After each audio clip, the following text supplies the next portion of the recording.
Assalamualaikum warahmatullahi wabarakatuh. Nama saya Utami Trisna Kinanti dan kami dari kelompok 1 kelas 2A Prodi RPL. Dan pada kesempatan kali ini kami akan memaparkan materi tentang permutasi sebagai syarat untuk kuis 2 mata kuliah Matematika Diskrit. Nah, jadi apa sih permutasi itu? Nah, permutasi adalah salah satu konsep pada cabang kombinatorial dalam matematika diskrit. Nah, jadi permutasi ini adalah cara untuk menyusun suatu objek dengan memperhatikan urutannya tanpa mengenumerasikan satu persatu kemungkinannya. Nah, ilmu ini bermula dari matematika kuno di Cina dan India yang dulu digunakan untuk menghitung pola dan susunan dari suatu puisi. Nah, lalu terus berkembang melalui karya Blaise Pascal dan Pierre de Fermat dalam teori peluang yang nantinya menjadi cikal bakal teori kombinatorial. Implementasi materi permutasi dalam kehidupan sehari-hari. Nah, di sini saya menemukan materi permutasi itu di dalam sebuah plat nomor, yang dimana plat nomor memiliki angka yang sama, tetapi urutannya itu berbeda gitu, tidak melulu sama. Nah, di sini sama seperti permutasi, yang dimana menekankan bahwa penyusunan atau urutan sebuah angka akan berpengaruh untuk hasilnya gitu. Jika angkanya sama tetapi urutannya berbeda, maka hasilnya pun akan berbeda. Nah, di sini ada contoh soal, yaitu sebuah plat nomor terdiri dari 3 angka berbeda yang diambil dari angka 1 sampai 4. Nah, berapa banyak kemungkinan penyusunan atau susunan angka yang dapat dibuat? Oke, seperti rumus permutasi, yaitu P dalam kurung N, R tutup kurung sama dengan N faktorial per buka kurung N kurang R tutup kurung faktorial. Nah, di sini yang menjadi N itu adalah 4 dan R-nya itu adalah 3, yang dimana berarti 4 faktorial per 4 dikurangi 3 faktorial. Oke, jadi 4 faktorial adalah 4 kali 3 kali 2 kali 1 per 4 dikurangi 3 yaitu 1, 1 faktorial ya 1. Nah, berarti bisa disimpulkan 4 dikali 3 itu sama dengan 12, dikali 2 sama dengan 24. Nah, berarti akan ada 24 kemungkinan. Kenapa sih kita berpikir kenapa hanya dengan 4 atau 6 digit angka uang di ATM atau data di HP kita tuh bisa tetap aman? Padahal angka di dunia ini cuma ada 10 loh, yaitu cuma 0 sampai 9. Ya, jawabannya adalah permutasi. Nah, keajaibannya adalah bayangkan kalau kita punya PIN 1024. Nah, di dalam konsep permutasi, angka-angka ini bukan sekedar kumpulan angka, tapi sebuah pesan yang berurutan. Nah, misalnya jika ada orang yang mencoba memasukkan angka yang sama tapi urutannya tertukar, misalnya 4001, sistem akan langsung menolaknya. Padahal banyak sama, angkanya sama, tapi karena urutannya berbeda, kunci tersebut tidak akan pernah bisa membuka pintu digitalnya. Inilah yang membuat permutasi itu begitu kuat. Jika kita menggunakan PIN 6 digit, permutasi memungkinkan adanya 1 juta variasi urutan yang berbeda. Bagi kita menghafal 6 angka itu mudah, tapi bagi orang asing atau mesin yang mencoba menebak, mereka harus berhadapan dengan 1 juta kemungkinan labirin urutan. Peluang mereka menebak dengan benar dalam sekali coba hanyalah 1 banding sejuta. Jadi setiap kita menekan tombol PIN, kita sebenarnya sedang menjalankan operasi matematika yang sangat canggih. Kita menggunakan permutasi yang mengubah angka yang sederhana menjadi sebuah identitas rahasia. Di sini kita belajar satu hal penting. Dalam keamanan digital, apa yang kamu pilih itu penting, tapi bagaimana urutan kamu menyusunnya adalah segalanya. Baik, sebelumnya perkenalkan saya Askar Telasa Dulusut dengan NIM 2507821. Di sini saya membuat kode CLI untuk permutasi. Nah, di sini saya memakai library dan namespace, yaitu ada IOStream, vector, dan juga algorithm. Nah, vector itu untuk menyimpan data sementaranya dan algorithm untuk nanti permutasinya. Nah, di sini yang pertama akan keluar permutasi data, dan di sini saya memakai input jumlah kata dari user. Nah, nanti user akan memasukkan berapa kata yang akan ingin diinput lewat sini. Nah, terus juga akan disimpan dalam vektor ya. Lalu selanjutnya kita meminta user input kata yang akan dimasukkan dari sesuai dengan jumlah kata yang akan dimasukkan oleh user pada di awal tadi. Nah, Lalu akan terus nge-looping ya sesuai dengan jumlah n atau jumlah kata yang akan diinput oleh user. Nah, lalu di sini kita akan di-sort dulu dari A sampai Z agar nanti saat dipermutasi terbaca semuanya ya.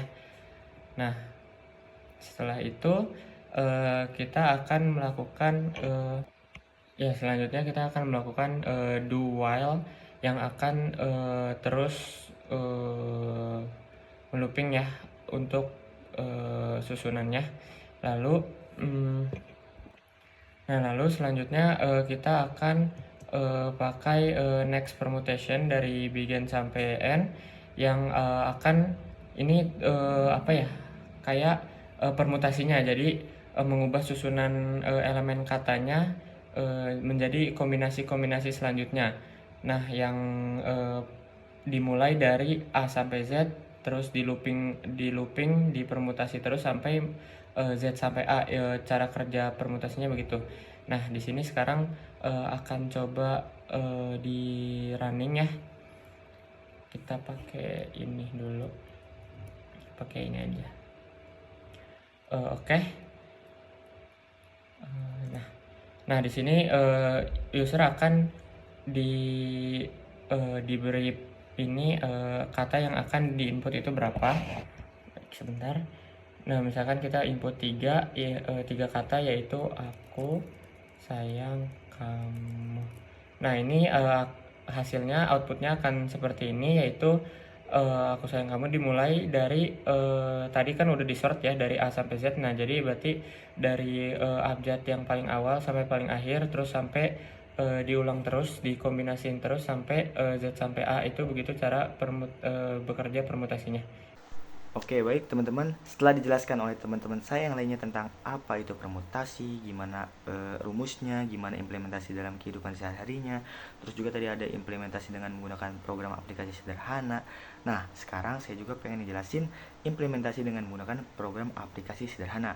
Tapi bedanya, kalau tadi kan dalam bentuk CLI, terus juga programnya itu kayak menentukan susunan kata dari sebuah kalimat. Kalau sekarang saya membuat dalam bentuk website, dan juga programnya itu kayak pemilihan susunan kepengurusan dari sebuah organisasi. Misalkan dari sebuah 5 kandidat itu untuk menentukan 3 posisi untuk ketua, wakil, dan sekretaris. Nah, nanti setelah itu akan tampil total kemungkinan susunannya berapa sama si data-data kombinasi kemungkinan susunannya tersebut. Oke, mungkin tanpa berlama-lama lagi langsung aja kita masuk ke websitenya.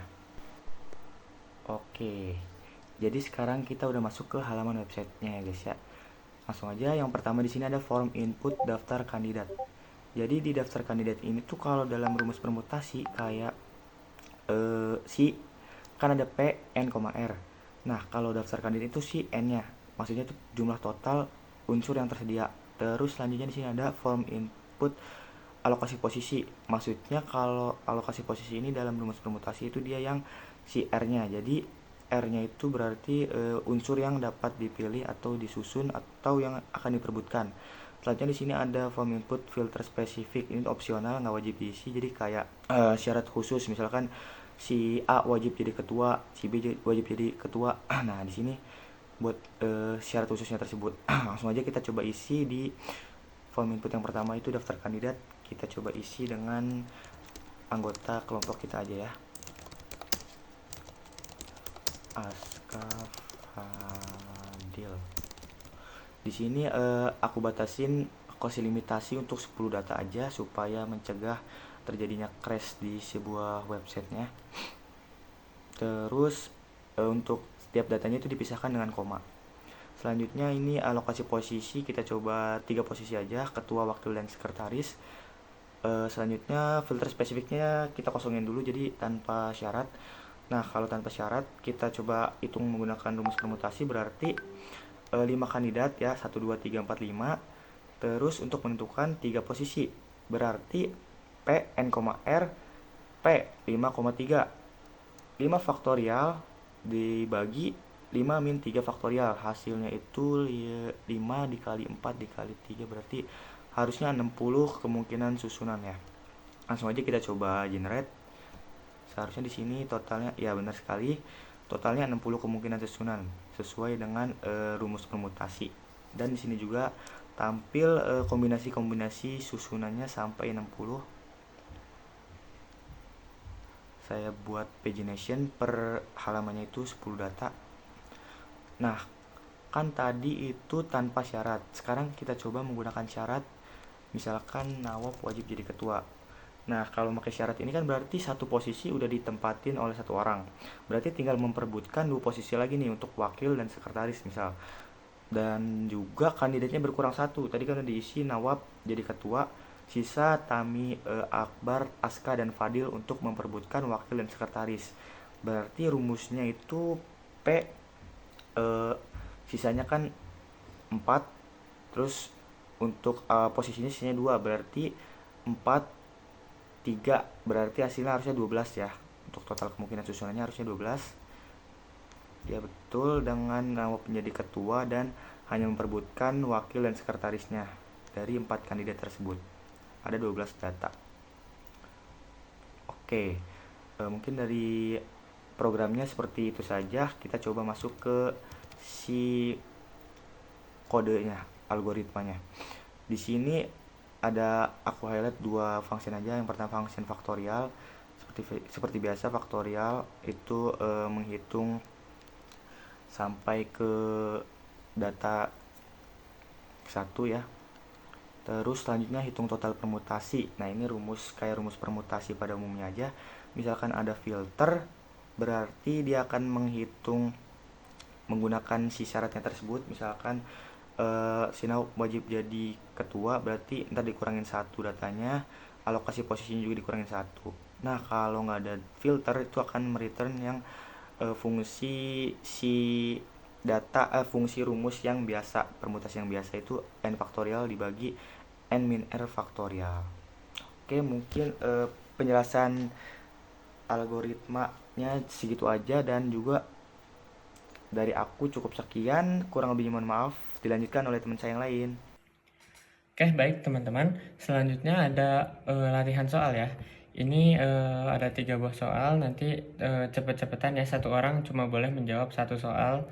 Nanti boleh jawab di kolom komentar ya, cepet-cepetan. Oke. Yang soal pertama, ada 12 lampu berwarna, yaitu ada 3 warna, yaitu ada merah, putih, dan juga biru. Nah, merahnya ada 4, putihnya ada 3, dan birunya ada 5. Nah, dipasang pada 18 buah soket dalam sebuah baris. Sisanya 6 buah soket dibiarkan kosong. Berapakah jumlah cara pengaturan lampu tersebut? Itu yang pertama. Soal kedua, tentukan banyaknya cara agar 4 buku matematika, 3 buku sejarah, dan 3 buku kimia, dan 2 buku sosiologi dapat disusun dalam satu baris demikian. Sehingga semua buku yang topiknya sama letaknya bisa bersebelahan. Jadi misalkan kayak MTK dulu, terus sejarah dulu, terus kimia dulu, terus sosiologi gitu. Oke. Yang terakhir ada terdapat 6 orang dan 3 kursi. Tentukan banyak cara duduk kursi yang mungkin terjadi bila 2 orang tertentu di antara mereka harus sama-sama duduk atau sama-sama berdiri. Sekian, boleh dijawab di kolom komentar teman-teman. Terima kasih. Oke, mungkin cukup sekian dari kami kelompok 1 dengan tema permutasi. Bila ada kesalahan kata atau lainnya mohon dimaafkan. Sekian dari kami. Wassalamualaikum warahmatullahi wabarakatuh. Dadah.